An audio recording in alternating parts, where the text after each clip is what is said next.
the dark side. I'm your host, Brianna. And I'm Dyson. And this is Dark Adaptation.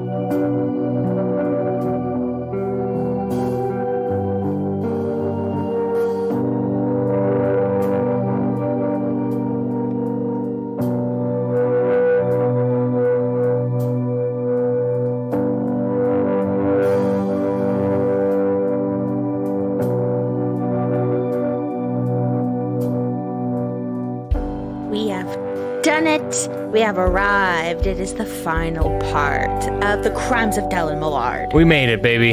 Holy hell! This is a lot of fucking crimes. It's so much crime. So much Dellen. So many dumb-ass missions. So many dumb things. So many dumb people. There's a fucking rat tail in there, because of course there is. He's that kid. Customary side braid, I think. He would. I bet he only got it in prison because he realized he likes when it gets pulled. Oh, maybe. Maybe. Come here, rat boy.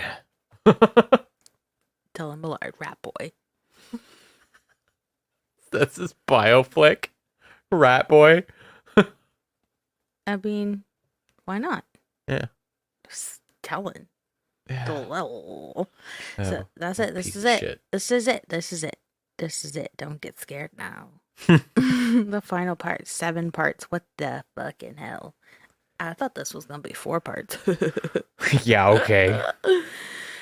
But let's just do it. Let's wrap this whole thing up, man. Yeah, let's do it. It's last week. We talked about it's last week. It's last week. Last week we talked about Wayne Millard and how Dellen was convicted of his murder and sentenced to a 3rd life sentence. 75-year ineligibility. Parole ineligibility. Yeah. Is it though? I don't like that we're asking that question. I liked what we were at. I like the 70 years till eligibility for parole. I mean, should I? So in this episode, we're going to talk about the appeals that Dellen and Mark had been filing, and then some other stuff and things and whatnot.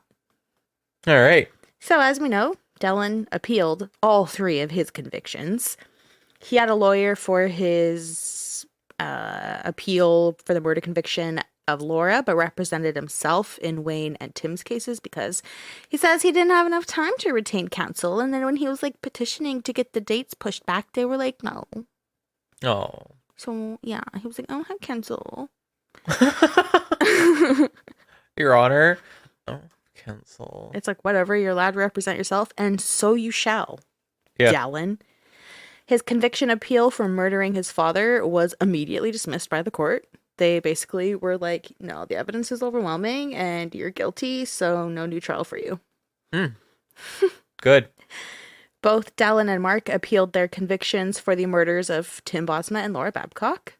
Appeals for Laura's murder were heard by the courts on March 13th, 2023. So it was like, 3 months ago? Yep. Mark's appeal said he had no motive to murder Laura and shouldn't have been convicted of first-degree murder. There's basically only evidence to point to aiding and abetting. And the appeal said that the trial judge did not properly instruct the jury how to balance the cases against each of the accused and how they weren't properly instructed how to determine Mark's liability for the murder, since much of the evidence against him related to his conduct after the fact. So that's what they were saying in the appeal. Okay. Dellen's appeal argued the judge denied his fair trial rights by denying him an adjournment when he claimed he needed more time to find a lawyer, and he said Mark's rap lyrics should not have been permitted as evidence against him. Look, they actually were... They were actually a crime against everyone involved. Oh, yeah, that was a crime against humanity. Yeah. Sorry, everyone, for when I put that in there. No, you're not. No, I'm not. And I'm not either, because it's part of it, right? Yeah. It's not, you gotta know. If we have to listen to it, so do you. That's the rule. On June 15th, 2023, which is literally like 4 days ago, from when we're recording this. Yeah. By the time you guys hear it, it was like a week and 4 days ago. So that's like 11 days ago. Okay, so June 15th, 2023, the court upheld the convictions against Mark and Dellen, so their appeals were rejected, and there's no new Laura Babcock trial for them. Okay, good. Conviction appeals in the murder of Tim Bosma were heard on March 15th, 2023. Mark's lawyer said, quote, "The judge failed to properly instruct the jury on the necessary timing of planning and deliberation for first-degree murder." He also said Dellen's letters getting out of jail to Christina, allegedly transported by Dellen's lawyer, proves Dellen can manipulate anyone, even a lawyer. So Mark didn't stand a chance with his learning disabilities and undiagnosed ADHD. I like that they threw in the ADHD. I threw in the ADHD. Oh, okay. No, I did read an article, and it says that he had some learning disabilities and he had undiagnosed ADHD. So it's just the lawyer is saying if Dellen can manipulate even his lawyer, then Mark doesn't stand a chance. And it's because of those things. Yeah. He probably had the biggest shit-eating grin as he said that. Like pointing to his client. He's like, come on. Look at this Look at guy. him. Put the glue down. Where do you even get that? Contraband. Dellen. It's paste. Oh, ew. In the conviction appeals for the murder of Tim Bosma, Dellen complained. He also complained, just like Mark's appeal did, about a lack of instruction to the jury. Except Dellen said, quote, "The consequence was an unfair trial that no instruction was capable of correcting. I submit that my trial was unfair and resulted in a miscarriage of justice." He also said, quote, "Counsel for Mr. Smitch 14 times referred to me as twisted, 17 times a lunatic, 6 times a killer, 3 times as demented, twice as a madman, and twice again as having a criminal mind." And? Well, he said that this was character evidence backed by emotions and not facts. Quote, "I was characterized as the perfect villain, wealthy, privileged, seemingly powerful, and advantaged. Evidence fell short of proving the murder was planned." Jesus Christ.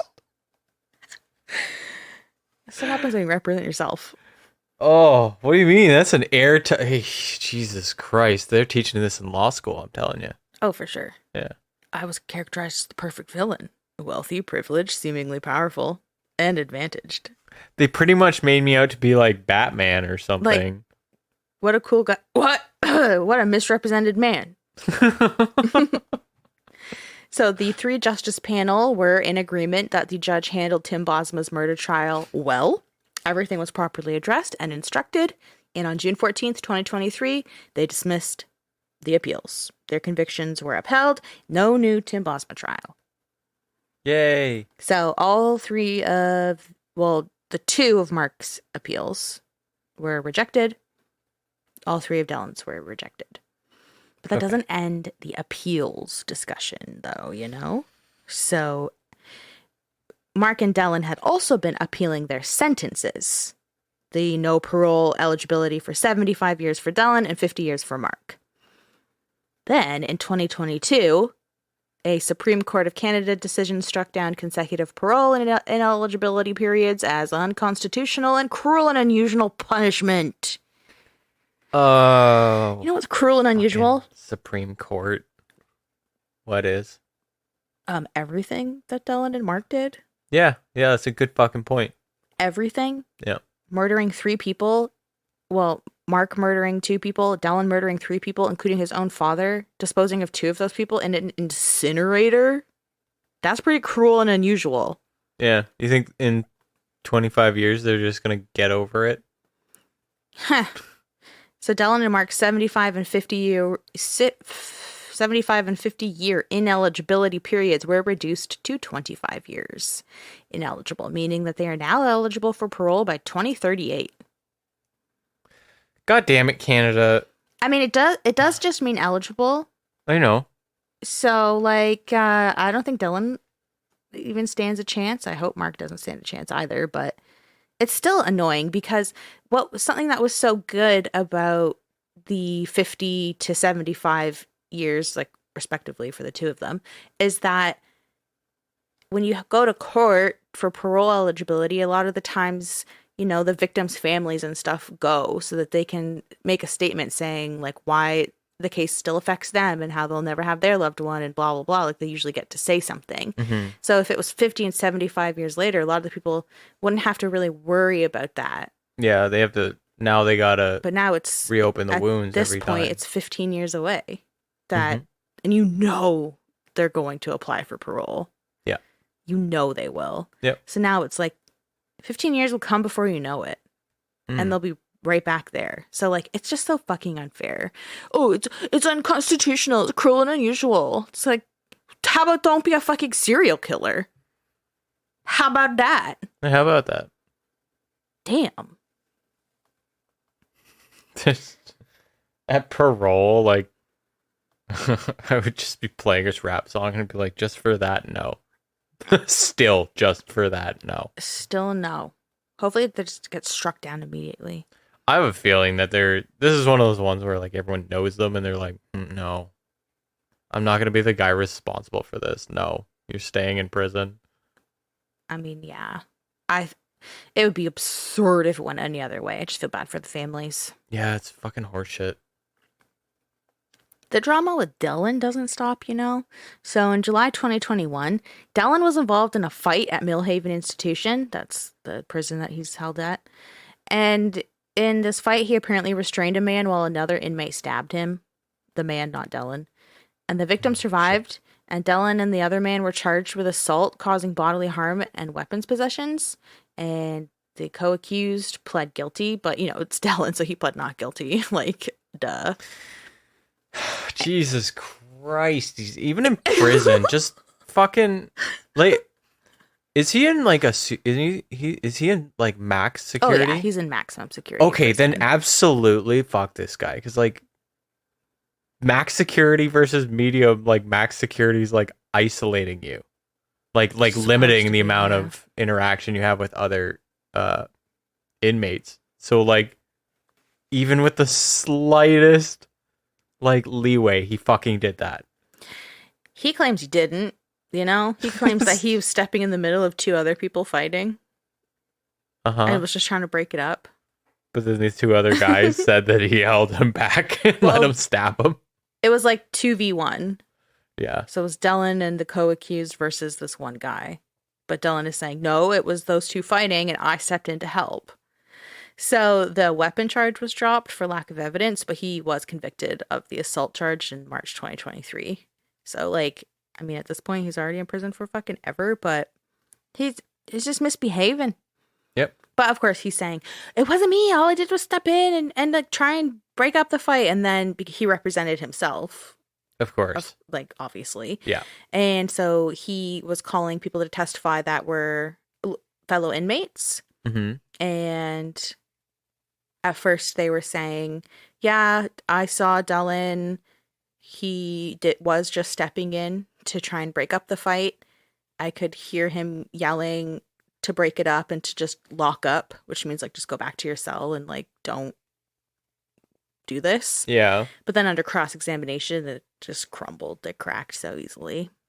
And they're like in a maximum security prison. God knows what they're in prison for. So when they were getting cross-examined and the story was falling apart, they just started to get angry and agitated. Shocker. So, yeah. Even the lawyer for like the prosecution side, I forget what their name was, Kavanaugh maybe, but he was saying like, or she, I don't know, they were saying, alluding to the fact that they were doing this for Dellen as like a favor, a return for something that Dellen had done for them.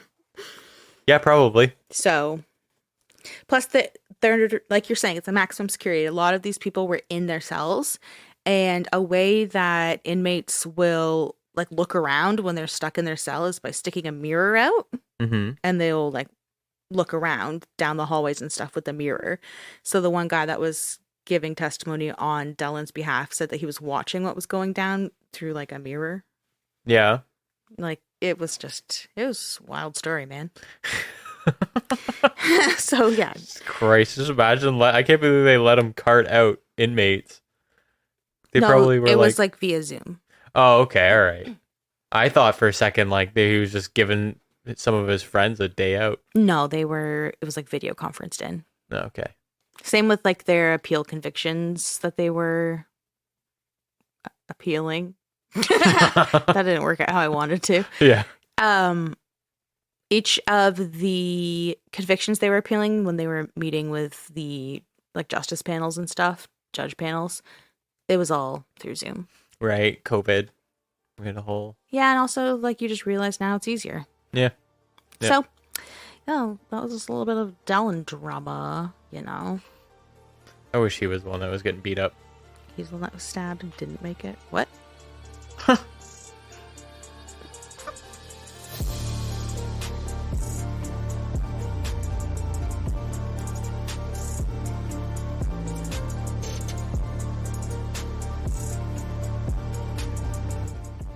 Now, this is the section of the episode that I like to call random facts / information. That's a catchy section right there. So this is just stuff that I found out like after, you know, the main research to whatever topic it related to, or just that I kind of thought was cool, you know, or interesting that I'm just going to throw in now. Okay. So when the Tim Bosma case was unfolding and Dellen was arrested, the OPP Tech Crime Unit had the monumental task of reviewing over 30 terabytes of electronic data. Oh, shit. That's a fuck ton. That is 30 terabytes? 30,000 gigs. 30,000 gigs. And this was from a total of 67, quote, exhibits that included 13 cell phones, 15 workstations, 9 laptops, multiple GPS devices, and many removable media, which I think means like hard drives and memory cards and thumb drives and stuff. Yeah. Yeah. So, 30 terabytes. At the time, it was the largest electronic seizure in a homicide investigation that these police forces had ever had to deal with. Holy shit. Or one of the largest. Did I say the largest? It was one of the largest. One of the largest, okay. They had to make copies of everything, process the data, analyze the contents, and then catalog everything for evidence storage and court. And then on Dellen's computer alone, there was 12 iPhone backups of photos and videos and stuff, with each media file containing metadata. Well, yeah, okay. Which was also examined. Mm-hmm. And GPS coordinates are part of the metadata, which is how so much of Dellen's movements were tracked and chronicled. I bet that blew his mind. Who's? Dellen. He's probably just... That your photos have GPS location in it? Yeah. That doesn't even sound That credible. sounds like this is a cover. Like, this is staging, man. Are you pulling my rat tail right now? The stupid face you made. How could you? I can't not. I know, and I had to, of course, show you the photo of the rat tail, which the listeners probably would have seen at this point. Yeah. Because if you followed us on Instagram, guys, it was much longer than you expected, wasn't it? In the real life photo, probably. Yeah. In the court one, it was quite a modest. It was a modest appendage. customary side braid. Then it turned into a football rat tail. Yeah. So yeah, I just thought that was interesting that the OPP Tech Crime Unit had to go through 30,000 gigs. Yeah. Why are you laughing? Sorry, I was imagining him cracking it like a bullwhip in court. You're an idiot. Your Honor, I object. My rat tail says no. All right, anyway. Back to your well-researched episode here. I just thought that was a cool bit of information, you know? How much data there was. Basically just this monumental undertaking of all this electronic data, which, as I've mentioned, like throughout this series, is such a huge part in the case. And being able to track his movements, and because he took so many photos and always had his stupid fucking phones on him, it was just basically like a pinnacle. Yeah, like in this case, like terabytes, 30 terabytes. 30 terabytes. over a total of 13 cell phones, 15 workstations, 9 laptops. And then add on top of that endless hard drives and GPS devices and stuff. And the OPP crime unit, tech crime unit went through all of it. Sorry, I was trying to put that through my head there for a minute because like your phones are not terabytes, right? They're 32 gigs. If you're Your lucky. laptop, if it's high end and you got the most expensive one, is maybe a tera, but usually probably around 500. Like he is racking shit up. 30 terabytes. That's insane. 30,000 gigabytes. That's so much. Imagine used too. Like yeah. Used. Like so. Like even if you had a laptop, it was a terabyte hard drive. It's not a terabyte of data. What the fuck? Was this kid just always on his phone, always taking photos, always fucking... Oh, God. Mm-hmm. Yeah, he was. That's ridiculous. Like, that's a lot of stuff. 13 cell phones, 15 workstations, I think means like the towers, for the computers. Yeah, like the PC. Yeah. And then 9 laptops on top of that. Like, holy fuck. So, crazy. But, man... Those crime scene tech crime unit OPP people did the damn thing. Yeah. Well, they'd be forensic, right? Yeah, it was like technology forensic crime unit that did this.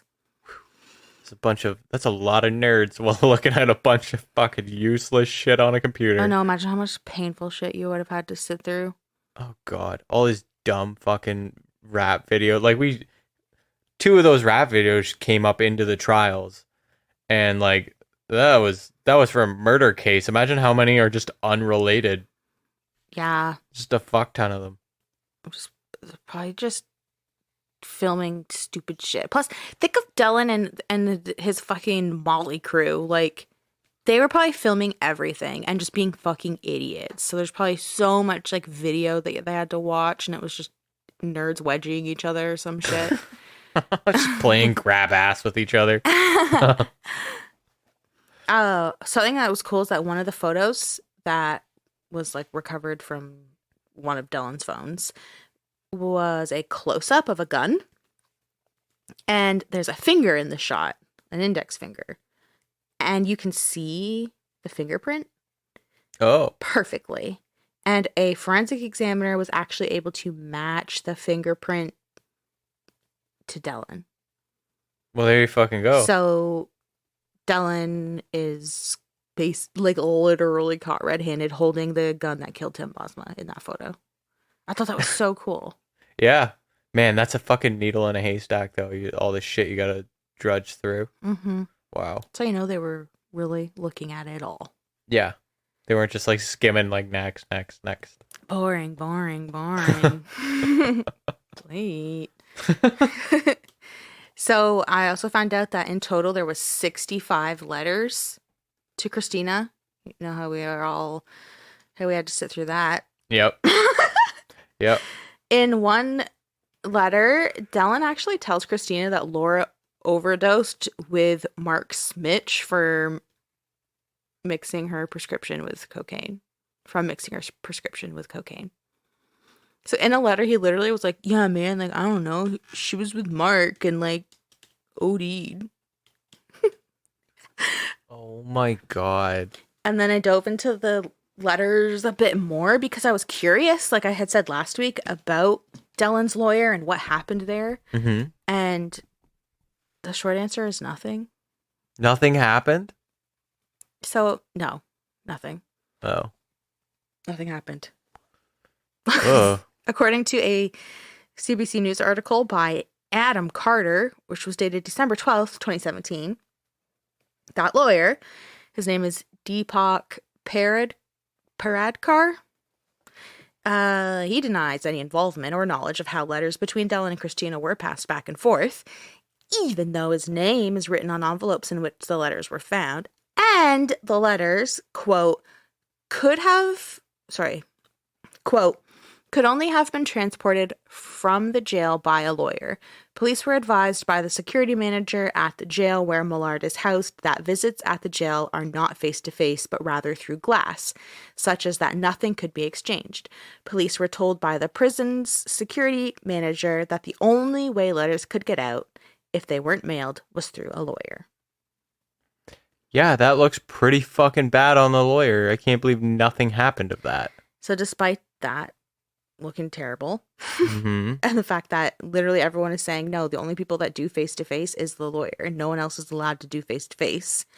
So Paredkar has never been charged with any crime. He never faced any repercussions or sanctions from the Law Society. And according to Christina Nudga, so, I mean, let's take that with 19 grains of salt. Yep. The lawyer would bring letters from Dellen to his mother, Madeline Burns, and then Burns would pass them along to Nudga. So the general consensus is that Madeline passed the letters around, and Paredkar had no idea that the no contact order between Christina and Dellen was being violated. Okay. That's the general consensus. The fact that he, stepped aside as Dellen's lead lawyer without explanation for the Tim Bosma trial has never been publicly disclosed, but I'm sure the letters have nothing to do with it. Oh, no, definitely not. Not that thing. That would probably have something to do with it in any other instance. But certainly no. But don't worry though, because, he's still a defense attorney and he's remained busy and he has steady work. And recently he represented Karim Baratov, who's that 22-year-old Hamilton guy that was extradited to the U.S. And pleaded guilty in connection to that massive hack of Yahoo emails. Oh. So that's who's representing these days. Well, if it doesn't work out, he's got a lucrative career as a postman. Yeah. I'm really great at handling letters, you know what I mean. Yeah. So I just had to dive into the letters more because it was driving me crazy. I was like, I'm missing something here. How is everyone going, yeah, obviously it was the lawyer and then nothing. But it's because you couldn't prove that the lawyer was directly handling it, and there's only a no contact order between Dellen and Christina. So if he's giving letters to Dellen's mom, who was Dellen's power of attorney, then he could have just pleaded ignorance. Like, I didn't know that she was going to pass them around, or they weren't actually for her or whatever. So that's what happened there. Even though clearly, you would know. Anyway. So next, this section I have labeled people in this case. People in this case. I don't know why I named it that. I just did a header, I guess. People in this case. Yeah. So, let me just scroll quickly through here. Okay, so it's people that are related to this case, a part of this case, whatever, that I just have some follow-up for to kind of see where they're at these days or what happened to them or what their story is, that kind of thing. So a where are they now section? Sort of. Yeah. In some people's cases. Mark Smitch. His family says he has blossomed in jail. He even finished grade 12.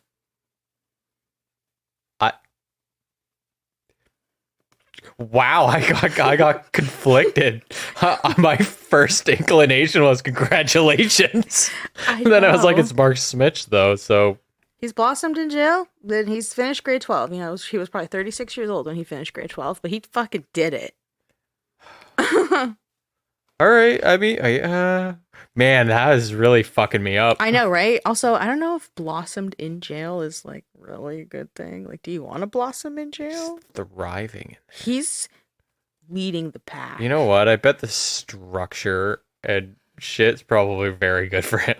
Yeah. I hope he's just not being a fucking idiot like Dellen is. Yeah. So that's probably is. That's all I'm going to give you on Mark. Who cares what else happened? Yeah. So he's thriving. He's blossoming. That he's and that finished lucrative rap label he just signed. Yeah. Right. So the next person is Madeline Burns, which is Dellen's mom, who I've barely talked about until the last couple of episodes, because she's really not a part of it.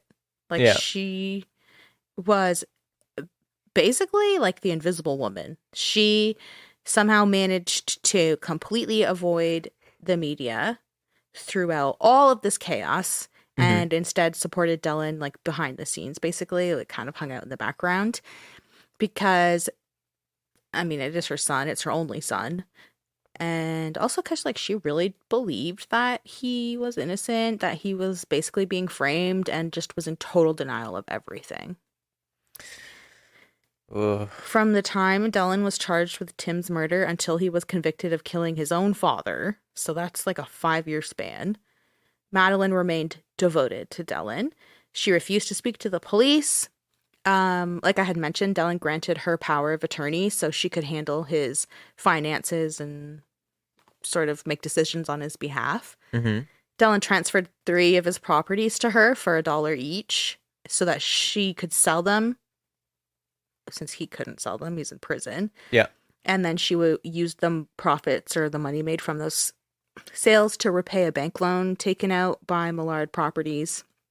And then to help pay for his legal fees, you know. She also sold the company's interest in a hangar at the Waterloo Airport for $4.8 million. So she Oh, was just liquidating on yeah. Dellen's behalf The to, demo lady. mhm, Holy shit. so that he would have some money for lawyers Oh and my probably to pay gosh. off all the fucking debt he had. All the work that Wayne put into all this shit Gone. and one little fucking chode of a person just blows it to fucking smithereens. Mm-hmm. Ugh. Completely. Then there's the fact that if what Christina says is true, then that means that Madeline was also supporting Dellen by helping Dellen and Christina like circumvent that no contact order Mm-hmm. by delivering the letters. That's super greasy too if she really did that. I mean, it kind of sounds like she did. It does sound like she did that. It does sound like she did that. I'm just going off what I read online. without making any accusations whatsoever. What do I know? Okay, I'm lucky I finished grade 12. Apparently, oh my god, I forgot about this part. Oh no.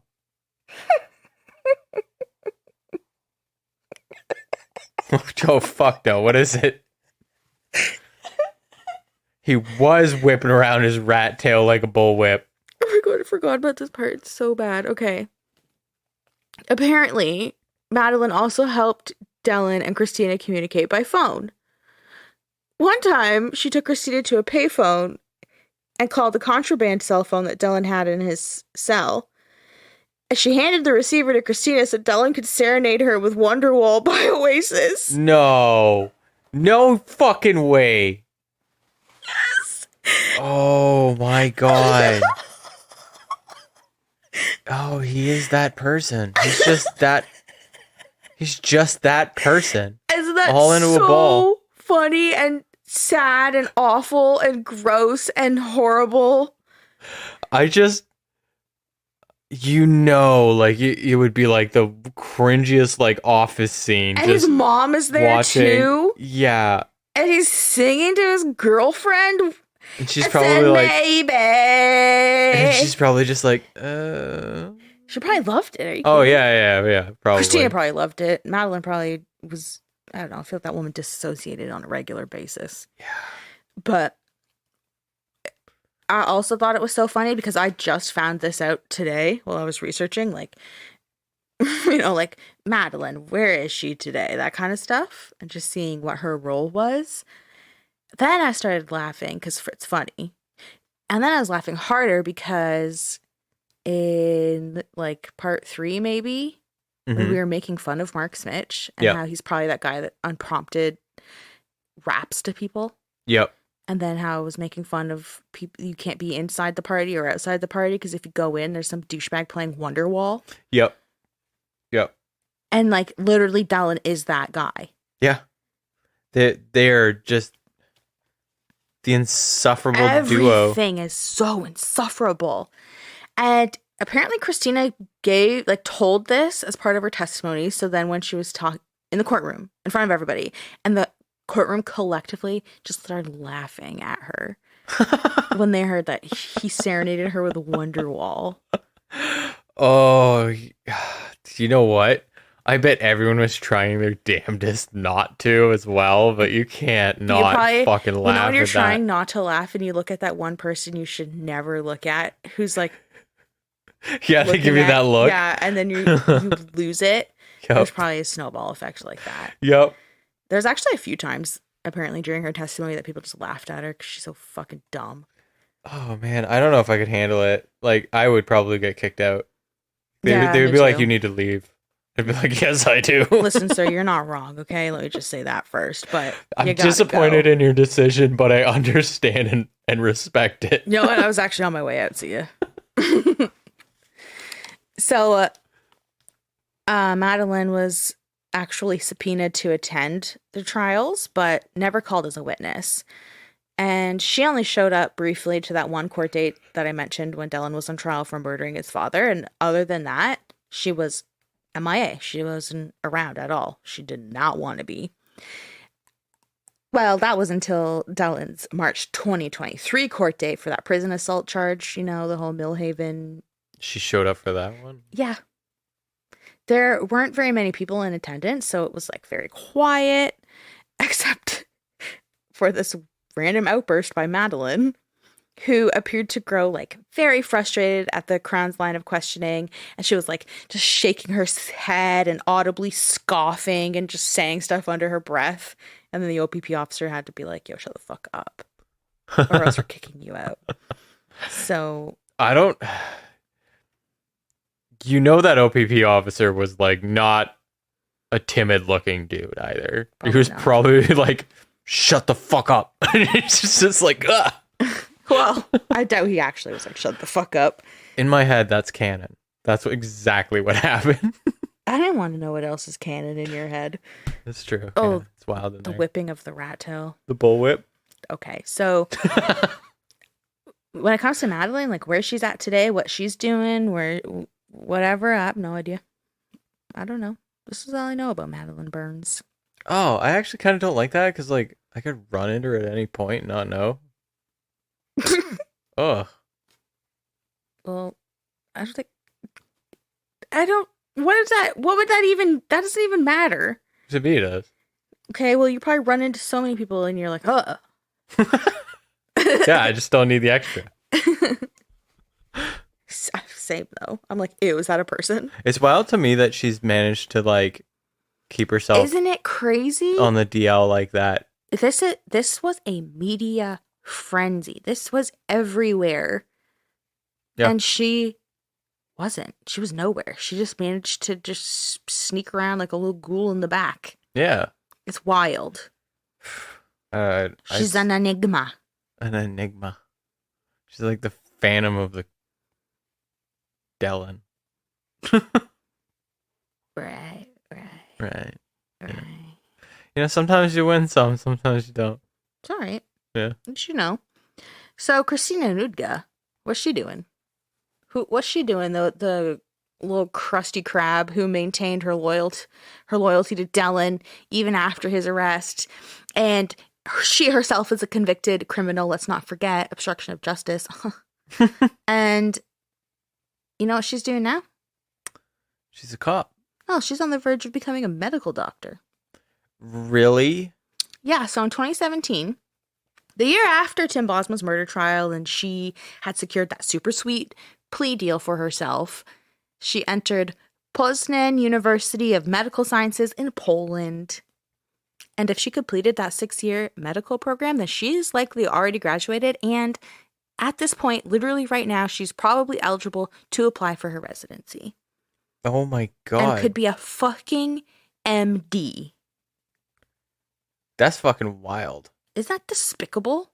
Shit. Yeah. What is the thing? The like oath thing doctors take? The Hippocratic Oath? You want her? You think she's gonna take that and mean it? It'd be the hypocritical oath. You want Christina Nudga giving you your pap test or whatever? I don't. You want her anywhere near you? No. Nope. Oh my God, that's fucking. Never in a million years would I have guessed that's what she's up to. I was reading that and I was like, this is fucking bullshit. It's fucking This bullshit. is bullshit. What are you talking about? Shipped off to Poland where no one would fucking know, and then bam. Bam! Bam. Gonna be a medical doctor. I hope. Ugh. Ugh. You know what? Canada likely won't let her back here to become a doctor. But she has a criminal record.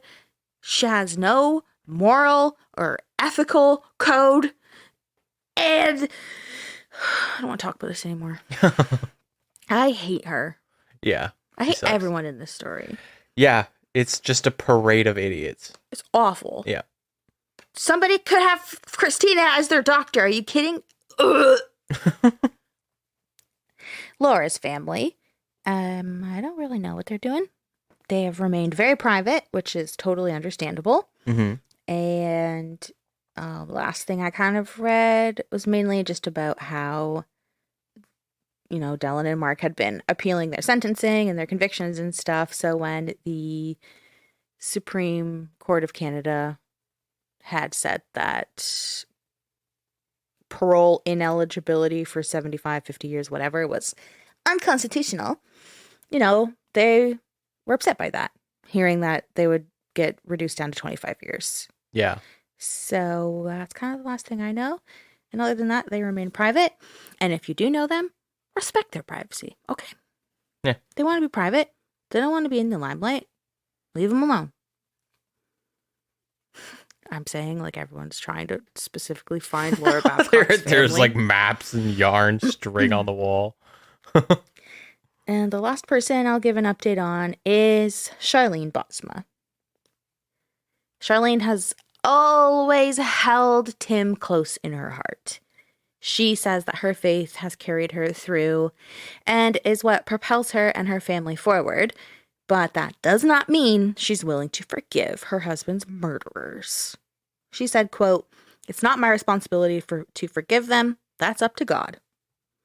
Which I love. I fucking love this woman. Because so many times you will listen to cases and the family or the survivor, whoever it is, will say that they forgive you. You know, I forgive you. It's part of my faith to forgive you, or in order for me to move on, I have to forgive you, or whatever. Mm-hmm. That's like, no, you don't. No, you don't. You don't have to forgive them at all. And Charlene is saying that. You know what? I don't forgive them. It's not my responsibility to forgive them, and that's up to God. Yeah. And I'm like, amen, Charlene. Yeah. I don't think I could forgive them either. No. Fuck those guys. The idea that you can forgive someone for killing someone you love is like the most absurd request out of someone who's already traumatized. Like, yeah. It's just ridiculous. Exactly. And the fact that he was murdered so horribly and then incinerated, and they have a daughter together who is 12 now, so I think that their daughter will be 13 this year. Mm-hmm. And she doesn't have a dad. Like, Charlene doesn't have to forgive you. Fuck nope. No. Fuck that.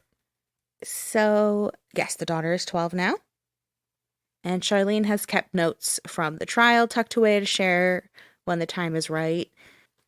She's also saved letters and cards from friends and photos and videos of Tim, so her daughter will always know who her father was and to uphold the legacy of who Tim was in life.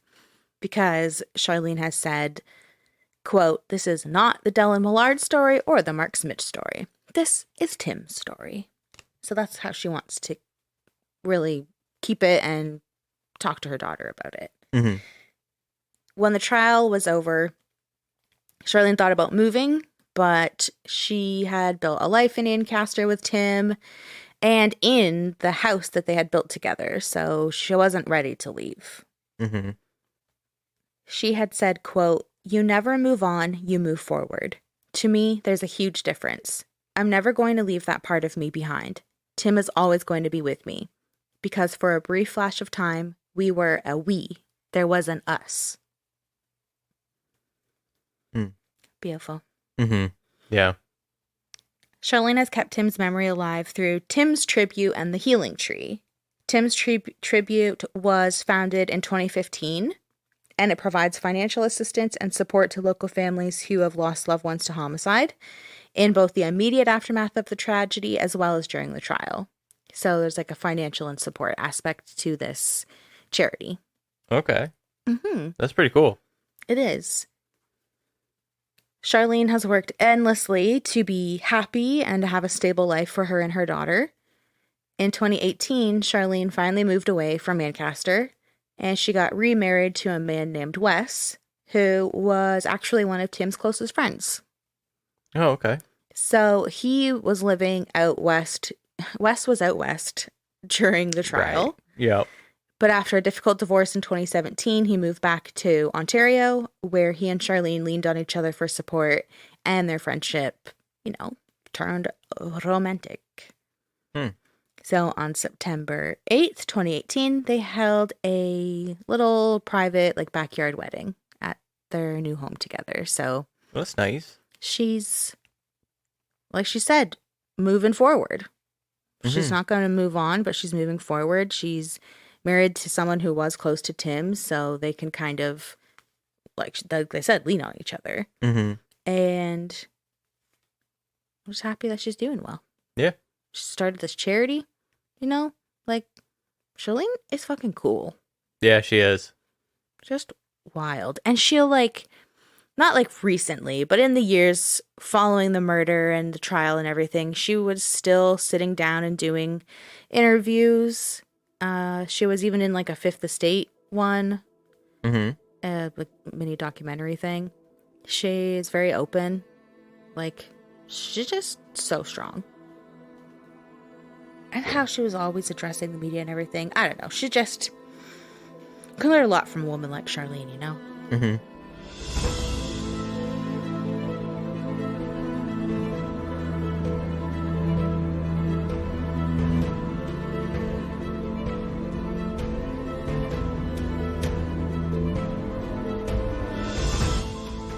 This is the final section of my writings of this episode that I have very fittingly titled Conclusion / Epilogue. Oh, that is quite fitting.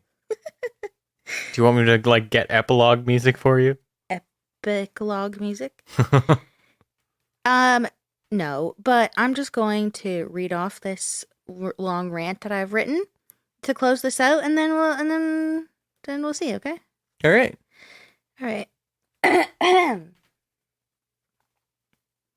Tim Bosma and Wayne Millard's deaths were avoidable. Now, that's not to take away from Laura Babcock's death, but she was the first victim of Dellen Millard and Mark Smitch, and the Toronto police dropped the ball with her, disappearance, which is how it was reported at first. Sean Lerner and Laura's family reported Laura missing. They were trying to get the police to take their report seriously.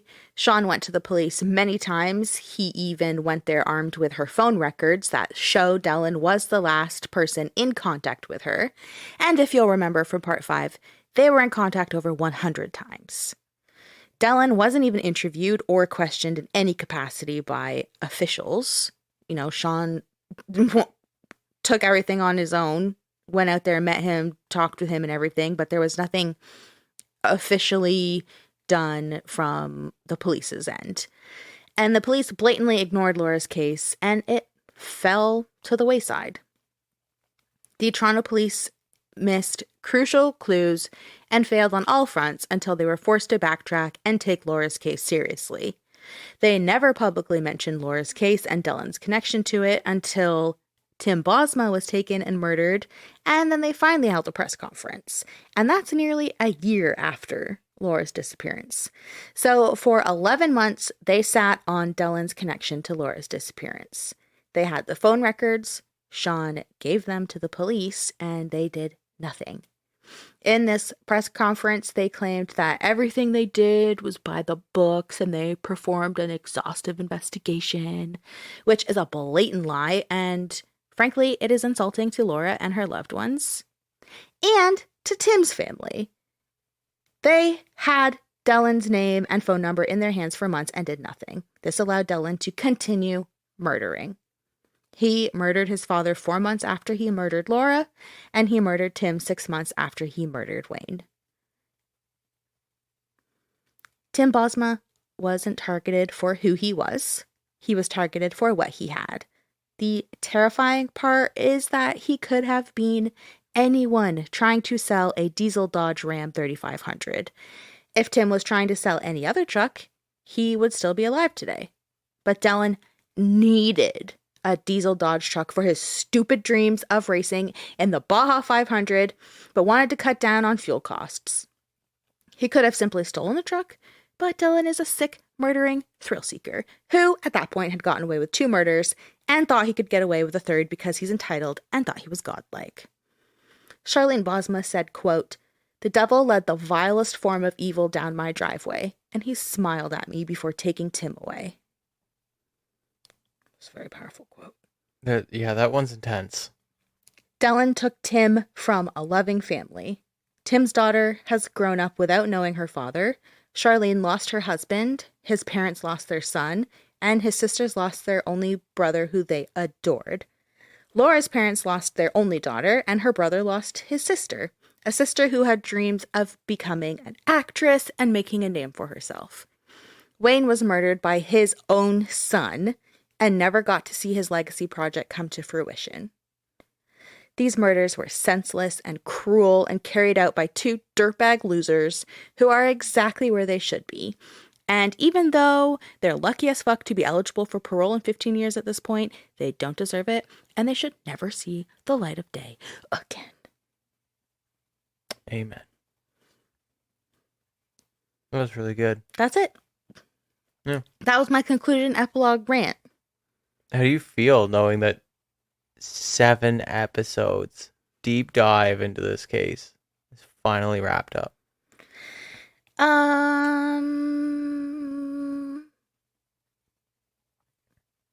It's a loaded question. Mm. Okay, so it feels good. I actually don't want to read anything about Dellen Millard ever again. Mm-hmm. I hate him. I think he's disgusting. And the consistent thing I hear from people who've listened to these episodes is that it's very obvious that I hate him. Even in the way I say his stupid fucking name. Yeah. But it's kind of bittersweet too because it has been, at this point, 7 weeks. 7 episodes. Mm-hmm. So that's 7 weeks of diving into this. And yeah, it's like weird, but also good because I don't want to do it anymore. Yeah. I don't want this no more. I wanted to dive into it. I really wanted to do all of these cases justice. It's close to home, you know, like this happened right around the corner. And it's a case that I have always been interested in. And I feel like a lot of people from this area have heard of it, but maybe weren't super familiar. And now there's a 7-part series available for people who want to really dive in and hear it. And I know your question was only how do you feel now that it's done, but there you go. That's another rant. Yeah, that was a 7-part answer. Ha! You did a great job, and it was really in depth, and I learned a lot because I didn't really know much about this case. So, chef's kiss. Thank you very much. You're welcome. Thank you very much. That's the crimes of Dellen Millard and Mark Smith, aka the murders of Tim Bosma, Laura Babcock, and Wayne Millard. Dellen Millard is officially a serial killer, and I hope he never fucking gets out of jail. Yeah. He might be eligible for parole in 15 years now at this point because he went in in 2013, but he can suck a huge fat rat tail and never get out. Yeah. And Mark Smith, you're thriving behind bars. Okay, just stay there. Yeah. So I'm glad you enjoyed it. Thank you very much for saying that it was chef's kiss because, yeah, I did work really hard on this. Mm-hmm. And you little listener, I hope you enjoyed it too. You know? That's it. Did you enjoy it? It was 7 parts. Are you done? Are you glad it's done? I can't hear them. Yeah. Yeah, they talk quite quietly. Well, you know what you can do if you enjoyed it? You can leave a little positive review or share the series with a fellow true crime loving friend, you know? That'll help. Mm-hmm. Next week, I don't know what we're going to do, man. Oh, boy. We're in existential crisis mode. I think that we're gonna do something fun. Yeah. Let's next week. Let's walk away from true crime for a minute. Let's just take a little true crime break. I don't know what we should do. Just something fun. A 10-part series into the Amityville horror massacres. Okay, well, you added massacres, so that was interesting. Is it not massacre? It's not at all. Was it not a massacre, Brianna? It was slightly. It was a mass killing. Occur. Oh, touche. No, I'm not doing that. Are you kidding? No. So we'll just I don't even want to hear that one. I don't know what that means yet, so it'll be a surprise to everybody, but I don't want to do true crime right now. Yeah. And then soon there'll be some sort of collaboration with Paige as well, so that will also be fun.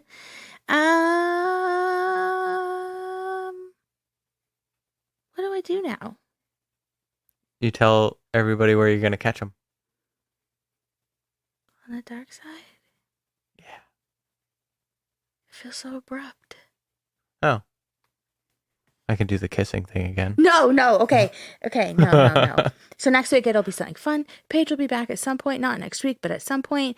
Check us out on Instagram, Direct Adaptation Podcast. There'll be tons of photos related to this case. I mean, it's like part 7, guys. Like, there's already a bunch of other photos there. If you haven't already checked them out, do that. And then while you're there, you can also be like, yo, what's up, guys? You did such a good job on this 7-part series, and I really love it, and I shared it with a friend, and they love it too. Okay, thanks for tuning in. We'll catch you on the dark side. Bye. Dark side.